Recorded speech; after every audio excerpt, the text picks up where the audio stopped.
আসসালামু আলাইকুম, ভালো আছেন সবাই? জি। আচ্ছা, গত সেশন আমরা কি শিখেছিলাম? আমরা কিভাবে জিআই পাইপ কাটতে হয়, ছেদ করতে হয় এবং ট্যাফলন ট্যাপ পেঁচাতে হয়, এই বিষয়গুলি জেনেছিলাম, তাই না? তাহলে আজকে আমরা যেহেতু পাইপ কাটা শিখে গেছি, ছেদ করা শিখে গেছি এবং বিভিন্ন প্রকার ছোটো ছোটো জয়েন্টগুলি শিখেছিলাম। কী কী জয়েন্ট শিখেছিলাম? Elbow joint, T joint, cross joint, union joint শিখেছিলাম, তাই না? এখন আজকে যে সেশনটা আমরা দেখব, সেই সেশনটা খুবই গুরুত্বপূর্ণ। এই সেশনে আমরা কী করবো? আমাদের যে এনএসডি প্লাম্বিং লেভেল 2 হয়, এই লেভেল 2 এইটা একটা জব। এই জবটার মধ্যে কী করতে হয়? একটা শাওয়ারের সার্কিট করতে হয়। এই সার্কিটটা কি? Water supply circuit. প্রতিটা ধাপে ধাপে কিন্তু কোশ্চেন আছে। যেমন এসএসও জিজ্ঞেস করবে যে আপনি যে সার্কিটটা করতেছেন এটা কিসের সার্কিট, তখন বলতে হবে কি একটা ওয়াটার সাপ্লাই সার্কিট। আর সাথে কি আছে আমাদের একটা কমন, হাই কমন। এখান থেকে প্রশ্ন আসে যে এই যে আপনার ফ্লাশিং ট্যাঙ্ক আছে, এই ট্যাঙ্কের মধ্যে কত লিটার পানি আসে, পানি রাখা যায়। এটা কোম্পানির উপর ভিত্তি করে ছোট বড় কম বেশি হয়, তবে সাধারণত 10 থেকে 15 লিটার পানি এখানে রিজার্ভ থাকে। আবার ছোট যে শেপের হয় সেগুলিতে হলো কি 5 থেকে 8 লিটার, 5 থেকে 8 লিটার, ঠিক আছে? তবে 5 লিটার বা 8 লিটারের কম কোনো ফ্লাশিং ট্যাঙ্কে বড়গুলো আছে 10 থেকে 15 লিটার থাকে, ঠিক আছে? যেমন বিএসএফ আছে না, এদের ট্যাঙ্কগুলি কি অনেক বড়, সেখানে এই ধরনের থাকে। আচ্ছা, এই যে আপনার সার্কিটটা করবেন অ্যাসেসমেন্টে, এই রিলেটেড যা বিষয় আছে এইখান থেকে স্যার প্রশ্ন করবে, ঠিক আছে? যে এই কমনের সাথে কি আছে, সার্কিটের সাথে কি আছে, এই অংশটা। তার জন্য আপনারা যখন যে সার্কিটটা করবেন সেই সার্কিট থেকে নলেজটা খুব ভালোভাবে দখল থাকতে হবে, আয়ত্ত থাকতে হবে। এবং আপনাদের এই অ্যাটিটিউডও দেখা হয়। যেমন আপনাকে যখন একটা কাজ করবেন, এসওপি স্ট্যান্ডার্ড অপারেটিং প্রসিডিউর এটা মেনটেন করে কাজ করতে হবে। আমি এখন এখানে কাজ করবো কিসে? জিআই পাইপের একটা ওয়াটার সাপ্লাইয়ের কাজ করব। এখানে তো আমি এই সিপিবিসির কাজ করব না, তাহলে এই সিপিবিসির ম্যাটেরিয়ালসগুলি এখানে থাকবে না, ঠিক আছে? সিপিবিসির ম্যাটেরিয়ালসগুলি এখানে থাকবে না। তাহলে কি আমার এখানে এই বিষয় যদি আমরা মেনটেন করি, তাইলে হলো আমার standard operating procedure SOP maintain করে। যখন আপনারা কাজ করতে থাকবেন তখন স্যার জিজ্ঞেস করবে আপনি যে কাজ করতেছেন আপনি কি এসওপি মেনটেন করে কাজ করতেছেন? তখন বলবেন হ্যাঁ জি স্যার, আমরা এসওপি মেনটেন করে কাজ করতেছি। কারণ কি আপনি যখন জিআই পাইপের সার্কিট থাকবে তখন তো অবশ্যই আপনার সিপিবিসি বাল্ব থাকবে না, তাই না? এখন আমরা প্রশিক্ষণের সময় হয়তো আশেপাশে এটা কিন্তু থাকে, কিন্তু তারপর আমরা কাজ করার সময় আমরা এসওপি মেনটেন করে করবো। তাহলে এই সার্কিটের জন্য দেখেন, এই যে আমরা কি জেনেছিলাম, এই প্লাম্বিং ড্রয়িং সম্পর্কে জেনেছিলাম, তাই না? বিভিন্ন সিম্বল সম্পর্কে জেনেছিলাম। এই যে সিম্বলটা আছে এটা হলো আমার কি, এই শাওয়ার, মুভিং শাওয়ার। হ্যাঁ, মুভিং শাওয়ার হোক, ফিক্স শাওয়ার হোক, শাওয়ার। এরপরে কি আছে, এই সিম্বলটা দেখে আমরা বুঝবো আমাদের একটা ওপেন স্টপ কক আছে। তাহলে এই আমার একটা ওপেন স্টপ কক। এরপরে দেখেন আমার একটা ইয়ে আছে, ডিপ কক আছে। কিন্তু ডিপ ককের জন্য আমাদের কী করতে হবে? একটা টি সেট করতে হবে। তাহলে এই ডিপ ককের জন্য আমরা একটা টি নিলাম, ঠিক আছে? ডিপ ককের জন্য আমরা একটা টি নিলাম। এইখানে আমার একটা এই জয়েন্টের জন্য একটা টি আছে। এইখানে জয়েন্টের জন্য টি কেন? কারণ এইটা উপরের দিকে একটা লাইন উঠছে, ডান দিকে একটা গেছে, বাম দিকে একটা গেছে। তাহলে কি 3 দিকে লাইনটা গেল না? তাহলে 3 দিকে লাইনটা দেওয়ার জন্য এখানে আমার একটা টি লাগবে। এরপরে কি আছে, এইখানে আমার একটা অ্যাঙ্গেল স্টপ কক আছে, এইখানে আমার একটা অ্যাঙ্গেল স্টপ কক আছে। তাহলে এই দুইটা অ্যাঙ্গেল স্টপ ককের জন্য আমার দুইটা টি লাগবে। এই দুইটা অ্যাঙ্গেল স্টপ ককের জন্য আমার দুইটা টি লাগবে। কেন এখানে অ্যাঙ্গেল স্টপ কক? কারণ এইটা এখানে থাকবে আর এখানে এই দুইটা পাইপের কানেকশন আছে। তাহলে এই দুইটা টি লাগলো আর এই বিক্ষোভটা লাগলো। আমার এই সার্কিটটা করার জন্য এখানে একটা কি লাগবে? এই শাওয়ারটা লাগানোর জন্য আমার একটা এলবো লাগবে। তাহলে আমার এই ফিটিংসগুলি, এই জয়েন্টটা করার জন্য আমার এই ফিটিংসগুলি লাগবে। এতটুকু কি ক্লিয়ার? আচ্ছা, এখন দেখেন আমি এখানে হিসাবটা বুঝাবো। একটা কলম দেন।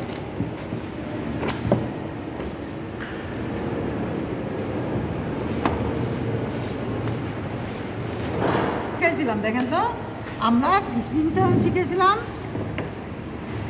এই 1/2 ইঞ্চি পাইপের কাজ করবো আমরা, তাই না? 1/2 ইঞ্চি পাইপ আমরা ব্যবহার করতেছি, তাহলে 1/2 ইঞ্চি পাইপের জন্য 1/2 ইঞ্চি ফিটিংস লাগবে। তার জন্য আমার এখানে কি আছে, 1/2 ইঞ্চি ফিটিংস অ্যালাউন্স ধরছি, তাই না? এখন আমার মেজারমেন্ট যখন এখানে মিলিমিটারে, আমার অ্যালাউন্স কিসে নিতে হবে, মিলিমিটারে। তাহলে এই 1/2 ইঞ্চি সমান কত, 12.5 mm, ঠিক আছে? এখন আমি এটাকে চিহ্নিত করি, এই পাইপটা হলো আমার এ, এটা হলো বি, এটা হলো সি, এটা হলো ডি, এটা হলো ই। তাহলে আমরা কয়টা পাইপ পেলাম, আর এখানে আছে একটা কত ই, এখানে আছে আমার একটা এফ, তাহলে A B C D E F, 6টা। তাহলে দেখেন এখন এখানে আমার কি লাগতেছে, এখানে আমার লাগতেছে একটা পাইপের সাথে, এখানে আমার একটা পাইপের সাথে লাগতেছে কি, এখানে আমার একটা অ্যাঙ্গেল স্ট্রোক লাগবে, আর এখানে আমার একটা অ্যাঙ্গেল স্ট্রোক লাগবে, ঠিক আছে? এখানে আমার একটা অ্যাঙ্গেল স্ট্রোক লাগতেছে, এখানে একটা অ্যাঙ্গেল স্ট্রোক লাগতেছে। তাহলে আমার লাগতেছে কি, এখানে আমার 1/2 ইঞ্চি যাচ্ছে, 1/2 ইঞ্চি প্লাস 1/2 ইঞ্চি, তার মানে কি 12.5 প্লাস 12.5, তার মানে এটা হলো 25 কি mm। কেন গেছে 25 mm? 2টা টি এর জন্য, এখানে 2টা টি গেল 25 mm, ঠিক আছে? তাহলে আমার এখানে মেজারমেন্ট কত আছে, 650, তাহলে এই 600 এখানে হলো 650 mm। এটা থেকে কত যাবে ফিটিংস অ্যালাউন্স, 25 mm। তাহলে কত হবে দেখেন, 625 mm। তাহলে আমার এই পাইপটা কত নিতে হবে, 625 mm। বুঝা গেছে এতটুকু সবার? আচ্ছা, তাহলে এটা আমার কি, এটা হলো আমার এর হিসাব, তাই না? এখন আমরা করবো বি এর হিসাব। এখানে বি, এখানে আমার কি আছে, একটা টি আছে, এখানে একটা টি আছে, যেহেতু এখানেও 2টা টি, তাহলে এখানেও আমার বাদ যাবে কত, 25 mm।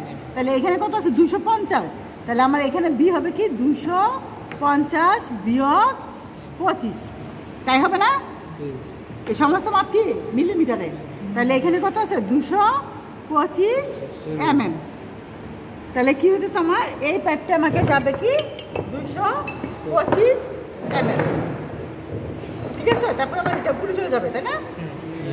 আচ্ছা, এখন আমরা যাচ্ছি সি এ, এখন আমরা যাবো সি এ। সি এ কি আছে, আমার এখানে একটা টি আছে, এখানে একটা টি আছে, এখানে কি আছে, এখানে একটা টি আছে, তাহলে 2টা টি এর জন্য আমরা কত নিতেছি, 25 mm, 25 mm 2টা টি এর জন্য, ঠিক আছে? তাহলে আমার এইটার মাপ আছে কত, এখান থেকে এতটুকু মাপ আছে 255, তাহলে এটার মাপ আছে আমার 255 মাইনাস 25, তাহলে আমার কত হবে 230 mm। তাহলে আমরা এটা পাইলাম, এতটুকু বুঝতে সমস্যা না কারো? আচ্ছা, এখন আমাদের এটা কত আছে মাপ, এটার মাপ আছে 255 আমরা নিলাম, এরপর হচ্ছে 430, এটা হলো আমাদের ডি এর হিসাব। ডি এর হিসাবে দেখেন এইখানে কি আছে, একটা টি আছে, একটা প্লাস এখানে কি আছে, ওপেন স্টপ কক, তাহলে এই ওপেন স্টপ ককের এটা ওপেন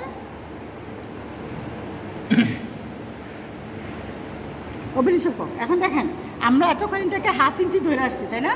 এই টিতে আমরা 1/2 ইঞ্চি ধরে আসছি, এই টির সেন্টার আর ওপেন স্টপের সেন্টার কি সেম আছে? তার জন্য আমরা এটার ফিটিংস অ্যালাউন্স ধরি 20.5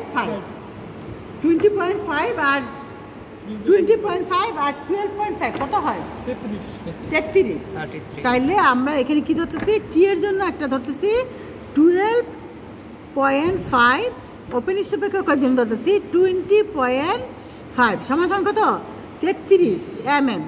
এটা অ্যালাউন্সটা মনে রাখবেন, ঠিক আছে? এই অ্যালাউন্সগুলি মনে রাখতে হবে। অ্যালাউন্স যদি আপনারা না বুঝেন, না মনে রাখেন, তাহলে কি হিসাবের গন্ডগোল হয়ে যাবে।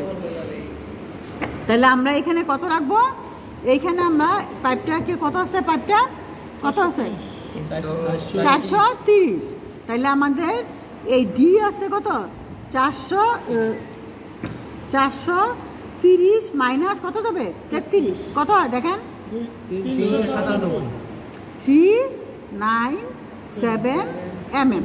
তাহলে আমাদের পাইপটা কতটুকু কাটতে হবে, তাহলে আমাদের মিলে যাবে, তাই না, সেন্টার টু সেন্টার। আচ্ছা ঠিক আছে, তাহলে এখন দেখেন এইটার মাপটা বুঝলাম, তাহলে এখন আমাদের এইটা, তাই না, এখন কি আমাদের ABCD ই তো কি সেম, একটা টি প্লাস একটা ওপেন স্টপ কক, ঠিক আছে।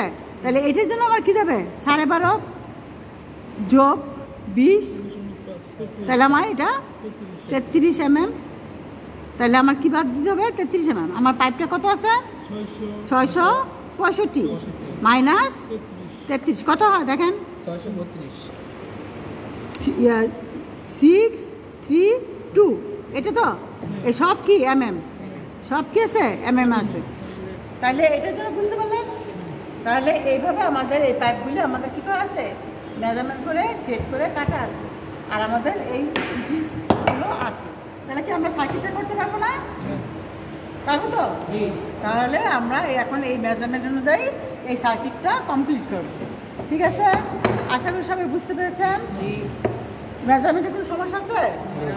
আচ্ছা, তাহলে আমি একটু আপনাদের জিজ্ঞেস করি যে আমরা 1/2 ইঞ্চি পাইপের ক্ষেত্রে 1/2 ইঞ্চি কি ফিটিংস ব্যবহার করবো, 1/2 ইঞ্চি ফিটিংস ব্যবহার করবো।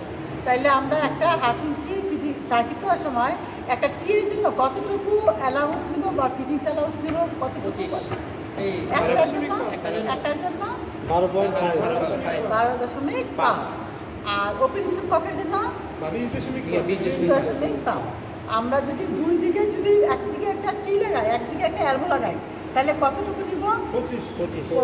ক্লিয়ার সবাই? ঠিক আছে, তাহলে সবাই এই কাজটা আমরা এখন করবো, ঠিক আছে। ঠিক আছে, আগামী সেশনটা কিন্তু খুবই গুরুত্বপূর্ণ, সেটা হলো আমরা একটা সার্কিট করবো, একদিকে ওপেন স্টপ কক আর আছে একদিকে আছে এলবো লাগাই, এই যে হিসাবটা বুঝাইলাম। একদিকে আমার কি আছে ওপেন স্টপ কক, বিশের সাথে ওই 12.5 33, মানে এলবো, এই এলবো টি ব্যান্ড এগুলি সবই আমার কত 12.5, 1/2 ইঞ্চি আর হলো 12.5 mm, ঠিক আছে সবগুলির ক্ষেত্রে। আর ওপেন স্টপের ক্ষেত্রে কি আছে, ওপেন স্টপের ক্ষেত্রে আছে কত 20.5। এখন আপনার এখানটা আছে এলবো আছে, তাই না, এলবো আছে, আর এখানে আছে একটা ওপেন স্টপ কক, এখন স্টপ কক।